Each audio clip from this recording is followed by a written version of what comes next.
Tengo un post-it aquí al lado de la cámara y ni así. Ahí está. Gracias.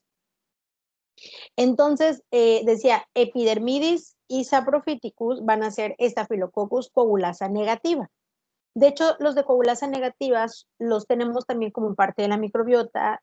No es tan frecuente que nosotros dentro de la comunidad adquiramos infecciones por este tipo de estafilos. Cuando digo comunidad, se refiere fuera, por ejemplo, que no es de manera intrahospitalaria. Estos estafilos, coagulasa negativa, tienen unas adhesinas superficiales y esas adhesinas forman unas biopelículas polisacáridas y las biopelículas, como hemos platicado, o biofilms, van a ser aquellas que veamos, es la unión de la bacteria, se forma una película de la bacteria y entonces estos estafilococcus pueden unirse a ciertos cuerpos extraños, pueden ser catéteres, pueden ser diferentes dispositivos médicos, ¿no? Entonces, parte de la capacidad o de la importancia que tienen tanto los epidermidis, sobre todo epidermidis, es que tienen esta biopelícula de polisacáridos que permite adherirse a esos cuerpos extraños. De todas maneras, ahorita vamos a profundizar un poquito más. ¿Qué características van a tener los coagulasa negativa? Y aquí va incluido epidermidis y saprofítico. Son cocos gram positivos, son coagulasa negativo, catalasa positiva, que son dos enzimas diferentes. Acuérdense que coagulasa, como el nombre lo dice, es coagula y únicamente quien hace eso dentro de los estafilos es aureus. Por lo tanto, epidermidis y saprophyticus son negativos. No tienen la capacidad de poder hacer esta coagulación del fibrinógeno, pero sí son catalasa positiva. Todos los estafilococcus, sea epidermidis, sea aureus, sea saprophyticus, sea cualquiera de las especies que existen, más de 15, sí son catalasa positiva. La catalasa, acuérdense que es aquella enzima que tiene la capacidad de poder dividir el peróxido de hidrógeno. Todos los estafilococcus tienen catalasa positiva. Pueden separar la molécula de peróxido de hidrógeno. Están dispuestos en racimos también, como ustedes observan en la imagen de fondo, están los coquitos morados porque son positivos y están en forma de racimos. Pertenecen también a la microbiota de la piel y de la superficie de las mucosas. Y los microorganismos pueden sobrevivir en superficies secas durante periodos de tiempo, ahí me comí la I, de tiempo prolongado.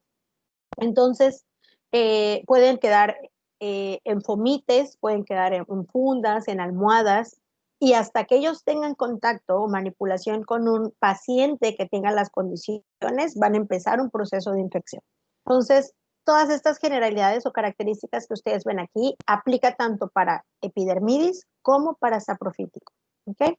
Lo único diferente que pudiéramos considerar aquí con aureus es la coagulasa, ¿no? Que son coagulasa negativa. ¿Cómo se da entonces la transmisión? Se da de persona a persona y a través de contacto directo o de la exposición a fomites contaminados, y la mayor parte de las infecciones se produce con los propios microorganismos del paciente. ¿Por qué con los propios microorganismos del paciente? Porque nosotros tenemos epidermidis como parte de la microbiota y también tenemos saprophyticus, ahorita vamos a profundizar sobre él, también como parte de la microbiota. En el caso de epidermidis específicamente,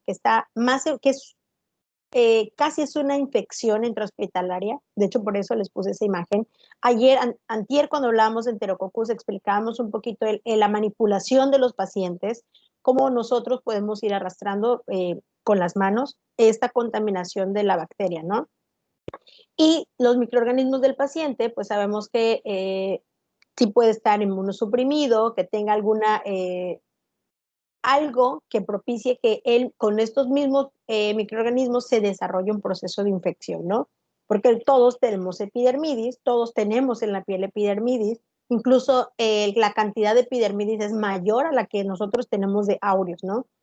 Entonces, este tipo, si yo tengo una herida, por ejemplo, y estoy manipulándomela con las manos sucias, pues entonces me puedo autoiniciar un proceso de infección, en este caso, sobre todo con epidermidis. Entonces, decíamos que como parte de la virulencia que hace que entonces ataquen o inicien un proceso de infección, es que tienen una capa de polisacáridos extracelulares. Y estos polisacáridos, que son una especie de azúcares, tienen la capacidad como de pegarse, de adherirse a estos cuerpos extraños. Decíamos que como cuerpos extraños van a estar dispositivos médicos, cualquier tipo de dispositivos, cualquier tipo de catéter, por ejemplo, algún injerto también puede ser un cuerpo extraño, alguna de estos especies de clavos que utilizan, por ejemplo, a veces en algunas operaciones de tobillo, de pierna, todo este tipo de utensilios van a ser cuerpos extraños. Y epidermidis, sobre todo, tiene la capacidad, por esta capa de polisacáridos, de poderse pegar a estos dispositivos. También presentan una protección frente a fagocitosis, que sabíamos que era el proceso de que una célula pudiera eliminar a la bacteria, ¿no? Y a eso le vamos a sumar que también tienen una protección a los antibióticos. Como epidermidis, sobre todo, es una infección intrahospitalaria, vamos a sumarle que depende de las condiciones de nuestros pacientes. Pacientes que estén bajo antibiótico-terapia por mucho tiempo, pues nos reducen el número de antibióticos que nosotros vamos a poder utilizar para contraatacar, en este caso, epidermidis, ¿no? Entonces ya ellos presentan mayor resistencia. Y también depende mucho de que si tengo un paciente inmunosuprimido o tengo un paciente neutropénico. Un paciente neutropénico que va a ser un paciente que tenga por debajo del valor de referencia normal de neutrófilos, que sabemos que los neutrófilos son un tipo de leucos que tienen mucha importancia, tienen mucha participación en la eliminación de bacterias específicamente. Y entonces, por alguna consecuencia, mi paciente tiene menor cantidad de neutrófilos por proceso anémico, de cáncer, no sé, algún tipo de leucemia, cualquier tipo de afectación que haga que esté por debajo del valor normal los neutrófilos. Entonces, van a ser pacientes que prácticamente no tienen células o leucos específicos que van a poder contraatacar a la bacteria, ¿no? Entonces, tienen este tipo de pacientes mayor predisposición, al igual que pacientitos que, como los neonatos prematuros. Entonces, vamos a sumarle, tiene la capacidad que tiene la capacidad de la bacteria de poder iniciar un proceso de infección y a eso sumarle pues las condiciones de los pacientes. En el caso de esta filoepidermidis, ¿qué tipo de afectaciones vamos a tener? Van a ser infecciones urinarias intrahospitalarias, puede ser osteomielitis, endocarditis, bacteriemia, endoftalmitis e infecciones de dispositivos médicos o cuerpos extraños. Si ustedes se dan cuenta de los 6 apartados que hay, decíamos que casi todos van a ser de manera intrahospitalaria, ¿no? Epidermidis me da muchas infecciones nosocomiales. Si es por vías urinarias, pues decíamos que es por manipulación del paciente, que no tengamos la higiene para manipularlo. Decíamos incluso que puede ser por algún tipo de sonda que le pongamos al paciente, de que esta manera inicia una infección en vías urinarias. Una bacteriemia, por ejemplo, también si nosotros le colocamos un catéter al paciente y este catéter lleva una cantidad de la cepa de Staphylococcus epidermidis, pues va a diseminarse a torrente sanguíneo y es como va a iniciar un proceso de bacteriemia, ¿no? Que es bacteria en la sangre. Y lo mismo con los dispositivos médicos, pues si tengo un catéter endovenoso de diálisis, un marcapasos, injertos que decíamos, algún tipo de válvula, implante, todo este tipo de cuerpos extraños que se les dice así, que se lleguen en algún momento dado, a inocular una cantidad de Staphylococcus epidermidis, entonces vamos a empezar a desarrollar una infección. En resumen, entonces, Staphylococcus epidermidis va a ser causante de infecciones, sobre todo en tejidos, y son infecciones de manera intrahospitalaria. Es muy complicado o no es tan visto que tengamos una infección por epidermidis fuera de estas zonas, ¿no? En la comunidad no es fácil adquirir una infección por Staphylococcus epidermidis. Química. Mande. Dime, Maricela. Buena pregunta. Sí, te escucho. Entonces, el estafilococos se da intradoscópicamente, es pues una bacteria que está en la microbiota normal del cuerpo y al estar en el hospital tiende a bajarse las defensas o así, ¿no? Sí, sí, sí. Entonces, por eso es que se da, como que se Así da es. mayormente ahí, porque ahí es cuando estamos como que más susceptibles. Exactamente, Marcela. Así es. Por- Entonces, básicamente no es como que yo voy a llegar, o sea, no se va a dar mucho que llegue una persona que se haya infectado por estafilococos, así nada más por ejemplo, o sea, no se da de que de persona a persona, por sino contacto que más directo. de personal médico a alguien que sea internado o a paciente Exactamente. más bien. Sí, sí, sí, por manipulación de los pacientes. Se da sobre todo por la manipulación del paciente. O, por ejemplo, de que tú llegaras por contacto directo de tu mami, ¿no? No sé. No, es muy raro encontrarlo, fuera de manera, eh, en la comunidad le decimos, es muy raro los casos que pudiéramos aislar de infecciones por epidermidis. Casi siempre es sobre todo es por la higiene, ¿no? La manipulación de los pacientes, como bien dices, por parte del personal médico. Sobre todo Okay. es por eso. Y a eso, como bien decías, cuando estamos hospitalizados nos pueden bajar las defensas, sobre todo pacientes que, perdón, que tienen tiempos prolongados hospitalizados, pacientes que tienen un mes, por ejemplo, con un catéter, entonces está expuesto a veces, aunque nos tengan aislado. A mí me ha tocado ver pacientes que están en cuartitos aislados, pero aún así, pues está la cama, está la funda, entra y sale un turno de enfermeras, el aire acondicionado, el que hagan la limpieza, todo este tipo de condiciones. Por ejemplo, sumado a eso, perdón, puede ser un niño que esté con un proceso de leucemia, que tenga un catéter, porque en ese catéter desde hace 2, 3 semanas le están poniendo un antibiótico o algún proceso por la quimio, y entonces siempre ellos van a estar pues más expuestos, ¿no? Pero entonces sí son condiciones como más específicas que tuviéramos una infección por estafiloepidermidis, a que nosotros que estamos ahorita en casa, pues tenemos nuestras defensas, aparentemente somos inmunocompetentes, y es muy complejo que adquiriéramos una enfermedad por epidermidis. Y por ejemplo, por alguna, no sé, por desnutrición y por lo tanto anemia, o sea, hay Ujú. debilidad y por eso puedo estar como que inmunodeprimido, ¿no? Sí, así es, porque Entonces ahí sería como que de la comunidad venga y padezca este tipo de bacteria. exactamente, salvo que hubiera, claro, un paciente que no esté hospitalizado, pero que esté inmunodeprimido por cualquier. Acuérdense que inmunodeprimido no solo va a ser un paciente con VIH, por ejemplo, sino un paciente que tenga anemias o leucemias, que lo que platicábamos ahorita de un paciente neutropénico, a lo mejor yo tenga alguna condición que sea neutropénica y eso va a bajar mis defensas, entonces sí voy a estar expuesto. Pero epidermidis, yo lo tengo como parte de la microbiota y voy a adquirir una infección por epidermidis específicamente, pero si yo tuviera una herida, entonces la manipulación con la mala higiene puedo empezar a desarrollar una infección.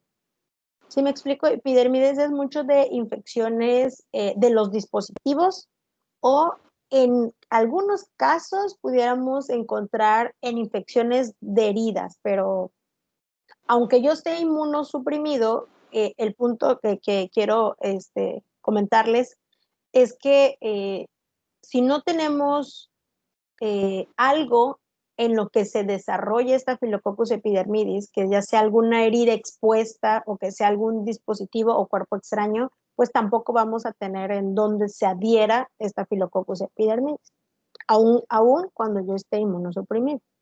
O ¿Sí me sea que explico? básicamente, sí, con la clínica yo ya podría decir, ok, habla de estafilococos, pero mandaría algún cultivo para Así, saber qué tipo de estafilococos es el que tiene. exactamente. Okay. Exacto. Por ejemplo, aun cuando tú estés o sea, tu paciente esté hospitalizado o puedas tener un paciente en casa, puedas mandar a hacerle un cultivo y de la herida puede ser, y entonces de este cultivo de herida nos van a decir qué tipo de bacteria es, ¿no? Pudiera ser un Staphylo aureus o puede ser un Staphylo epidermidis.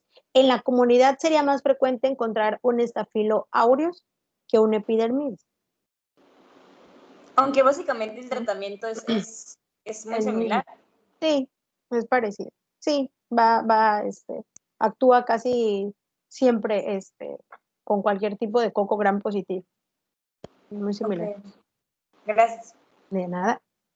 Y en el caso de Staphylos saprophyticus, aquí sí, lo que platicábamos con Marisela ahorita, se da mucho en la comunidad, no específicamente de manera nosocomial. Y saprophyticus está como parte de nuestro tracto gastrointestinal. Aquí tenemos un paciente con mayor predisposición, que van a ser las mujeres que que sean sexualmente activas. Cualquier artículo, cualquier libro son el tipo de pacientes que nos sugieren que vamos a tener este tipo de infecciones por Staphylococcus saprophyticus. Entonces, dado que está de manera gastrointestinal, la zona en la que normalmente va a desarrollarse una infección, pues es en vías urinarias. Y las mujeres infectadas suelen presentar disuria y piuria. ¿Alguien recuerda qué significan estas dos definiciones? Proteína en la orina y pues dificultad para orinar. Eh, piuria Piuria era pus en la orina. es pus, exactamente. Ah, Viene de ok. pus y disuria. Y Por ahí Era sí proteinuria en la otra. Es ardor. Sí. es exactamente. Ardor o dolor, ¿no? Al miccionar. Exactamente. Entonces, por ejemplo, si yo a un paciente le realizo un examen general de orina, puedo yo observar en ese examen general de orina el aumento de los leucocitos, ¿no? Precisamente por la piuria, que decían que es presencia de pus en la orina.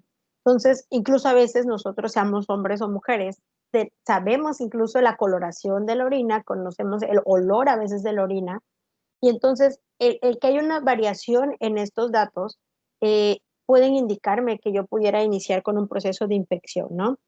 Entonces, las mujeres hacen referencia a que tienen un ardor o dolor al miccionar, que es la disuria, y esta disuria muchas veces viene precisamente por un proceso de inflamación que presenta. La piuria, que es pus en la orina, que les decía que me puede, incluso en un examen que da la orina, podemos observar esta piuria. Hay un tipo de célula que se llama piocitos, que son como una especie como de leucos que están precisamente llenos de esta pus.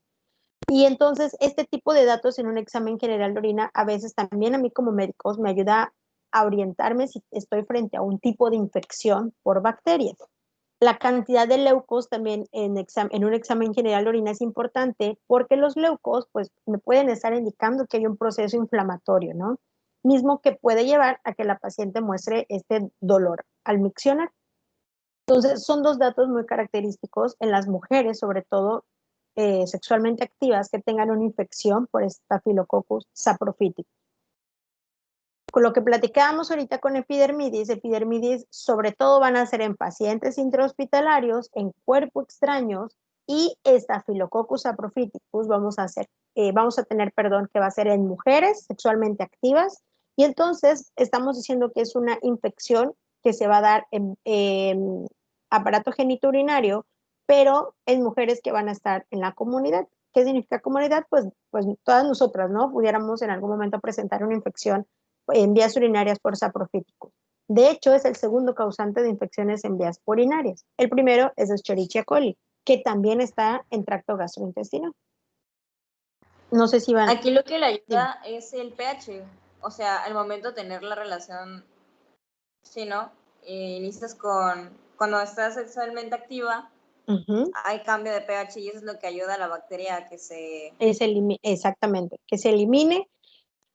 Nos ayuda nuestro pH y nos ayudan también, acuérdense que tenemos una microbiota vaginal. Están, sobre todo, pues puede estar lactobacilos, sin embargo, por ahí, cuando nosotros somos sexualmente activas, cuando se tienen relaciones, acuérdense que hay un cambio de pH. Es más Naturalmente ácido, ¿no? es más, no se vuelve, puede variar, pero puede incluso hacerse un poquito más alcalino para que pase, si no mal recuerdo, pueda haber como que le facilita el pase a los espermatozoides. Entonces, durante estas relaciones y estas variaciones de pH, no son propias de pues lo que normalmente tenemos el pH vaginal, y por eso estamos más propensas a adquirir infecciones, ¿no? Se me fue lo que le estaba diciendo. En el caso de Escherichia coli, que también está gastrointestinal, en el caso de Saprophyticus, que también está de manera gastrointestinal, entonces también el que esté cercano a la parte del recto, donde son eliminadas estas bacterias, facilita el comienzo de una infección por vías genitourinarias.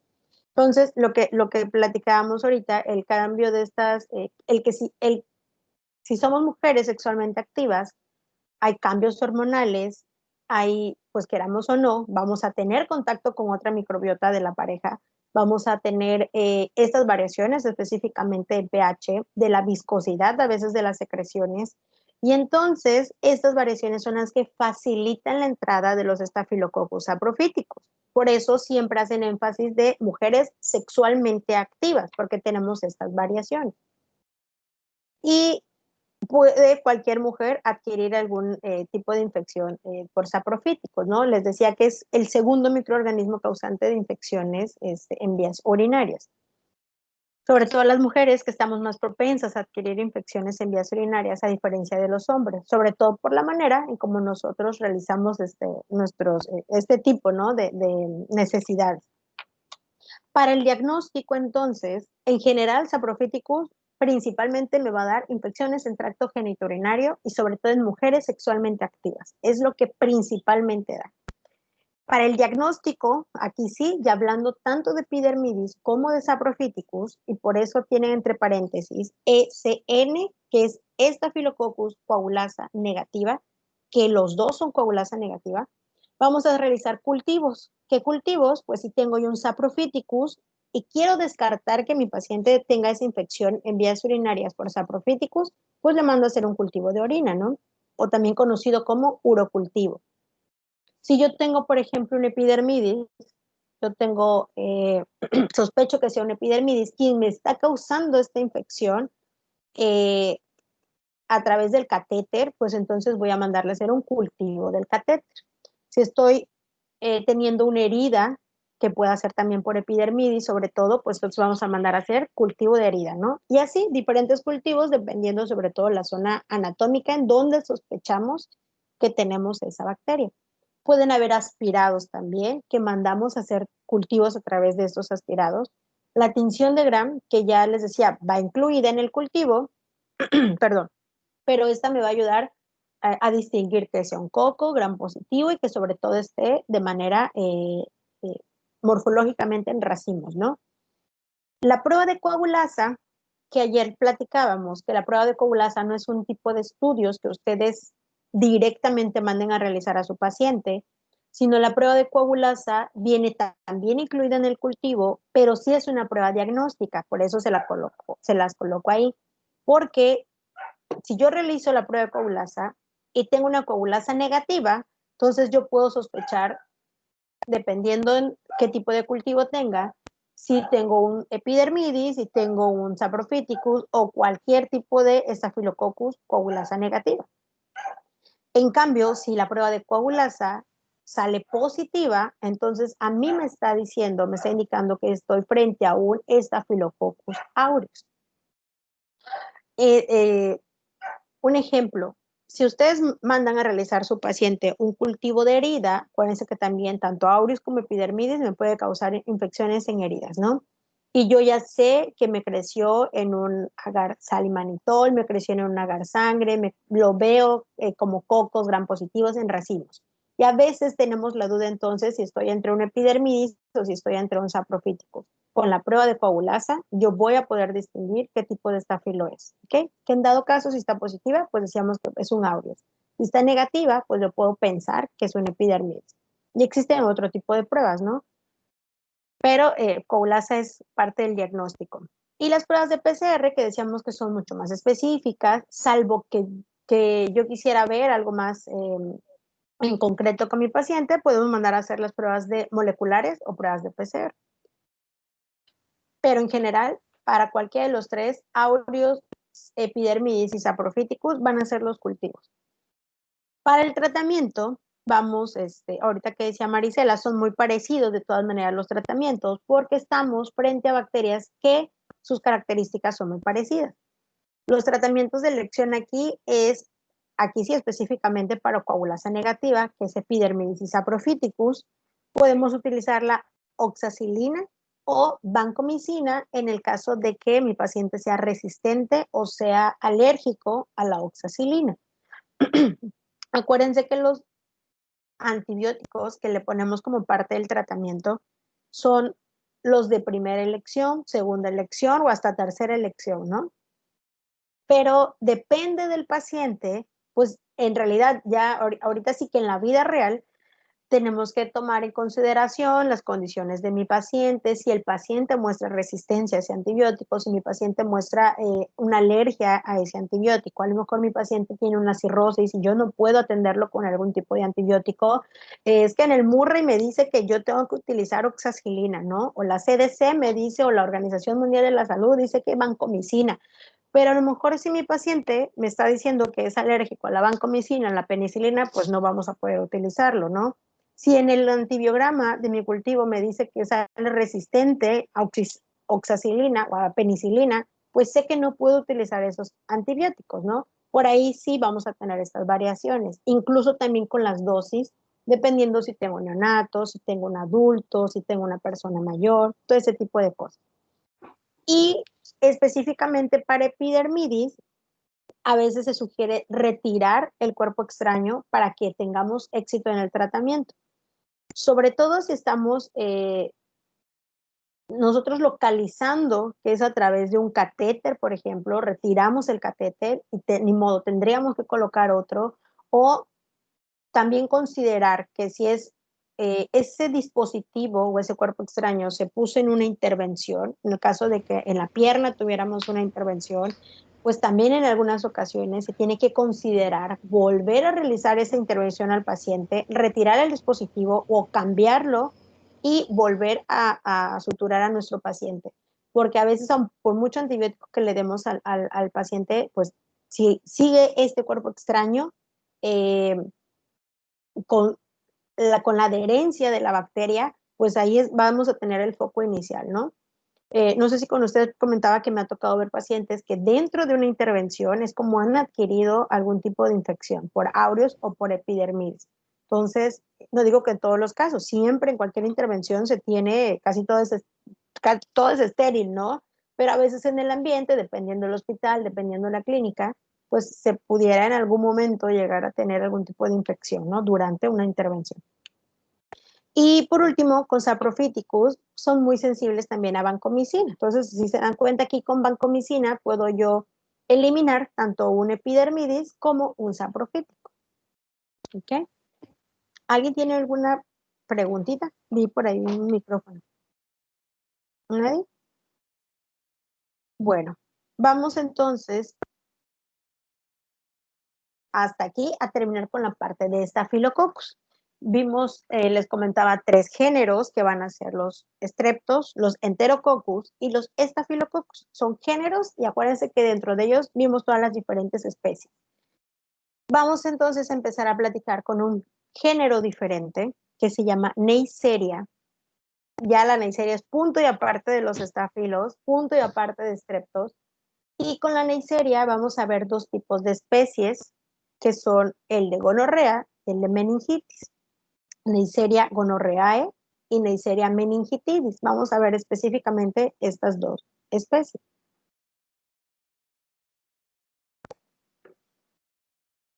Si ustedes observan en la imagen, ya no tenemos aquí una coloración moradita, porque con Neisseria vamos a empezar a platicar de bacterias gram negativas. Por eso ya la coloración de las imágenes que vamos a empezar a ver, pues van a ser como un color entre un rosa pálido o rojitas, porque estamos con Neisseria viendo la primera bacteria gram negativa. Eso significa que nosotros, parte de nuestro tratamiento va a girar en torno al tipo de pared celular que tenga la bacteria. Y la pared celular es quien me determinaba si va a ser positiva o si va a ser negativa. Bien, me regreso, me voy a adelantar tantito. Las neisserias todas las neiserias, que vamos a ver solo dos, pertenecen a una familia que se llama Neiseriaceae. Por ahí, con algunos de sus compañeros, me decían que estaba un poquito enredado, pero yo les ponía de ejemplo a ustedes, suponiendo que pertenecen todos a una familia, tienen 3 hermanos, por ejemplo, junto con ustedes, y junto con mamá y papá, todos pertenecen a una familia. Esta familia se apellida Neiseriaceae, ¿ok? Ahorita regreso a este tema. Pero esta familia tiene 3 géneros, que van a ser Neisseria, Quinguela e Iquenela. Es decir, que de esta familia, Neiseriaceae, van a tener como 3 hijos, y cada uno de estos hijos va a ser un género diferente. Neisseria, Quinguela e Iquenela. Y de estos 3 hijos de toda la familia, cada género va a tener otros hijos. Y entonces vamos solo a ver nosotros, vamos a tomar solo el género de Neisseria, porque es el único que tiene importancia clínica. Y de esta Neisseria, los únicos patógenos en humanos va a ser meningitis y gonorreae. Ay, ¿qué le pasó? Regresó la diapositiva. Entonces, pongo este ejemplo como para que quede un poquito más como más claro, no haya tanto enredo. Entonces, nosotros vamos a ver 2 especies que va a ser meningitis, gonorreae, pero estas 2 especies pertenecen al género de Neisseria. No sé si me explico. Por ejemplo, de Ana Karen Calderón, suponiendo que toda la familia Calderón va a ser la familia Neiseriaceae en lugar de ser la familia Calderón. Y Ana Karen tiene 2 hermanas más. Ana Karen es Neisseria y tiene 2 hermanas más, que es Quinguela e Iquenela. Y de ellas, entonces, Ana Karen, que es Neisseria, Ana Karen tiene 2 hijos, que eso le vamos a llamar especies, que va a ser meningitis y gonorreae. Así es una taxonomía. Y esta taxonomía es importante que nosotros podamos distinguirla, porque cuando le lleguen los reportes de laboratorio, regularmente les van a reportar género y especie. A mí no me pueden reportar solamente género, porque si me dices, tienes una Neisseria, ok, pero es una Neisseria que me va a causar un malestar a nivel de meninges, o una afectación a nivel de meninges, o es una Neisseria que me va a causar una alteración en un aparato, en un órgano reproductor, ¿no? Entonces, cada especie es diferente. Lo mismo con Staphylococcus. Yo no les puedo decir a ustedes en un reporte de laboratorio, tu paciente tiene Staphylococcus. Ah, bueno, pero ¿qué tipo de Staphylococcus, no? Por eso es importante que sepamos qué especie es. Con lo que hemos platicado, nos va a ser lo mismo un aureus que un saprophyticus a que un epidermidis, ¿no? A ustedes en los reportes les van a llegar género y especie, ¿vale? Entonces vamos a empezar a platicar ahorita de Neisseria. Y estas características que están aquí son para los 2 tipos de Neisseria, para meningitis y para gonorreae. Los gonococos, que son específicamente los productores, la Neisseria que me produce gonorrea, y meningococos, que son las Neisserias que me producen meningitis, requieren de una atmósfera aerobia y de un medio enriquecido para un crecimiento óptimo. Entonces me está diciendo que las Neisserias necesitan de oxígeno para poder crecer. Eso es una atmósfera aerobia. Dice que es catalasa positiva. La catalasa positiva, ya habíamos platicado también con los estafilos, que es una enzima que tenía la capacidad de dividir peróxido de hidrógeno en agua y en oxígeno. Me está diciendo que las Neisserias también son, el peróxido de hidrógeno es tóxico para estas bacterias, para estas Neisserias, y entonces la Neisseria con su catalasa va a poder eliminar o más bien romper el peróxido de hidrógeno. Si el peróxido de hidrógeno obtenemos oxígeno, pues podemos ir hilando de que si crece en un ambiente con oxígeno, pues al tener esta función de la catalasa, pues tiene mejores condiciones para vivir. Y aparte, las Neisserias tienen otra enzima que se llama enzima oxidasa. Por eso son oxidasa positiva. La oxidasa me está refiriendo a que utilizan una molécula que se llama citocromo C. Pero vaya, en resumen, la oxidasa me indica que las neiserias realizan su respiración y su producción de energía en presencia de oxígeno. Y eso, pues decíamos, ¿no? Es obvio al decir que crecen en un ambiente aerobio. Entonces, oxidasa positiva hacen su respiración y producción de energía en ausencia de oxígeno. Y la oxidasa también es una prueba de laboratorio que es muy fácil y entonces me ayuda a veces a distinguir también en los diferentes tipos de especies. Ahora, decíamos que aquí la morfología cambia un poquito de las que hemos platicado con anterioridad y entonces tenemos unas especies de Neisseria son gram negativas y normalmente tienen forma de dos cocos, se unen en parejas de dos coquitos en dos coquitos y al unirse los dos coquitos, las formas o las partes externas como que se llegan a aplanar tantito. Entonces, esto les da una apariencia como si fuera un grano de café. Van a encontrar algunos libros que así les pongan. Observan granos de café en algunos artículos o en algunos libros, ¿no? Haciendo referencia a cómo se observa. Me está diciendo entonces con las gram negativas que yo en una tinción de gram las voy a observar de color como rojas, como lo vimos en la primera diapositiva de Neisseria.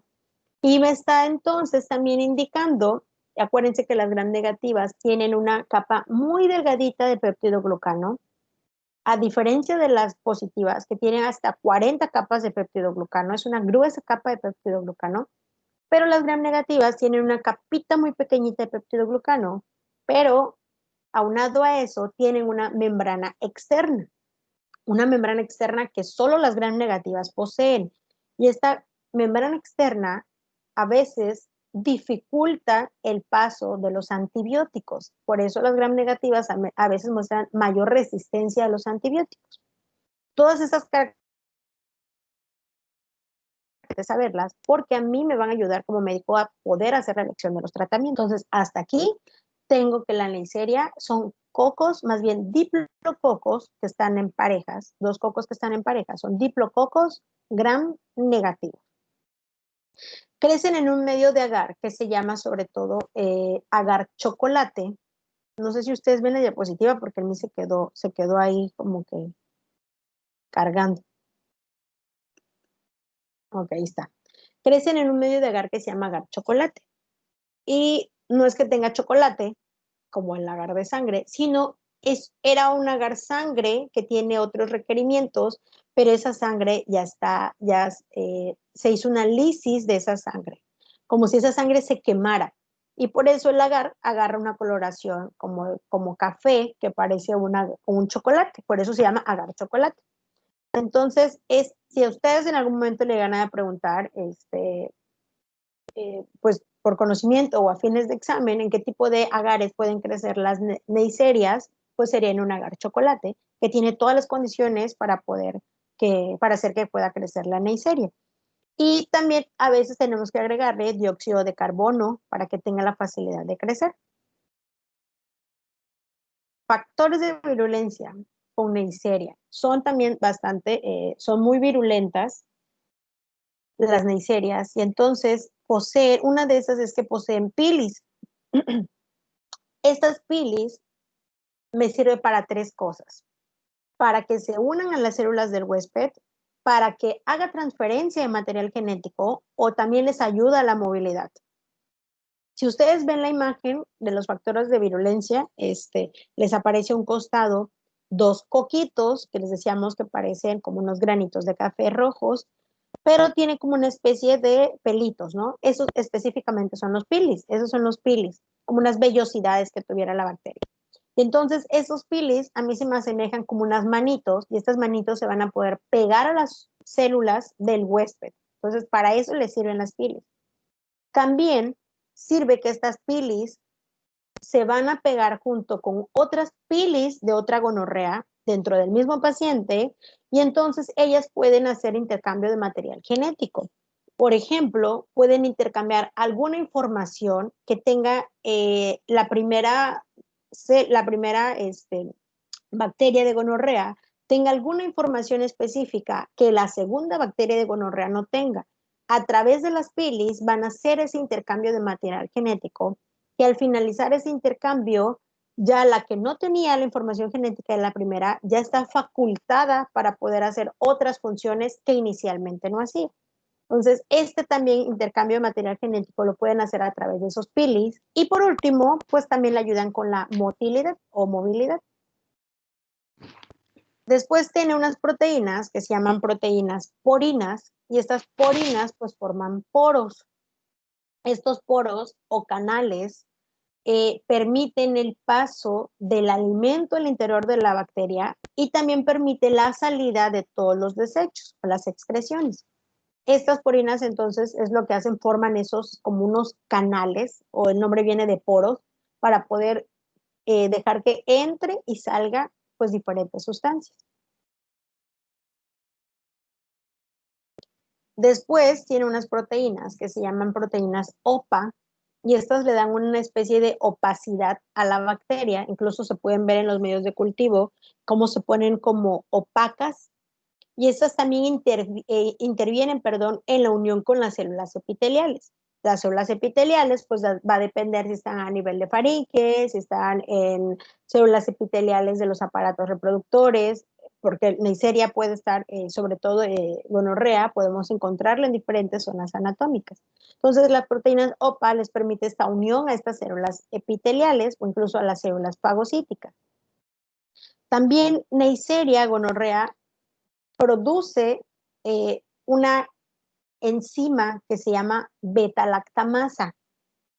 Acuérdense que existe un grupo de antibióticos que se llaman antibióticos beta-lactámicos, y se llaman, exacto, entonces los beta-lactámicos tienen un anillo beta-lactámico, de hecho por eso se llaman así este grupo de antibióticos, y ese anillo beta-lactámico que compone todo el antibiótico beta-lactámico puede ser degradado, más bien se rompe por la acción de esta enzima beta-lactamasa.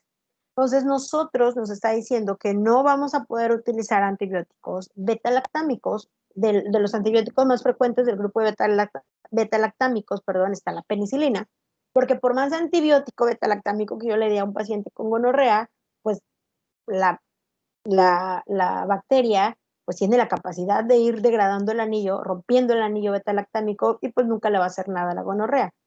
Salvo en algunos momentos pudiéramos dar combinaciones de antibióticos, pero pues en este caso la gonorrea tiene la capacidad, ¿no?, de poder romper el anillo beta-lactámico. Y por último, tiene unos lipo-oligosacáridos. Ya finalizo con esta parte, pues que ya vi que son 350. Los, que así los pueden encontrar abreviados, significa lipo-oligosacáridos. Es una sola palabra, lipo-oligosacáridos. Estos lipo-oligosacáridos lo que hacen es que provocan una respuesta inflamatoria en el paciente, y también emiten una respuesta liberadora del factor de necrosis tumoral alfa. Entonces, los lipoligosacáridos, en resumen, lo que hacen son los causantes de que un paciente con Neisseria tenga toda la sintomatología o toda la clínica que normalmente me produce Neisseria, ¿vale? Entonces, estos 5 puntos son parte de los factores de virulencia que presenta la Neisseria. La Neisseria sí es... cuando un paciente tiene alguna afectación por Neisseria, sobre todo Neisseria gonorrea, sí es es un tipo de bacteria que no pasa desapercibida, es muy escandalosa, es como muy de ya llegué al cuerpo del paciente, véanme, aquí estoy. Sí es muy dado a que nos dé una sintomatología, ¿no? ¿Hasta aquí alguna pregunta, doctores? ¿Nada? ¿Todo bien? ¿Saben qué? No grabé la clase. Ah, no, sí la grabé. Es que luego Sí, se me olvida de tener. Sí. Siempre se me va es que tengo entre 5 o 6 clases al día y luego grabo una y no otro grabo. Sí la grabé. Ok. Entonces los veo.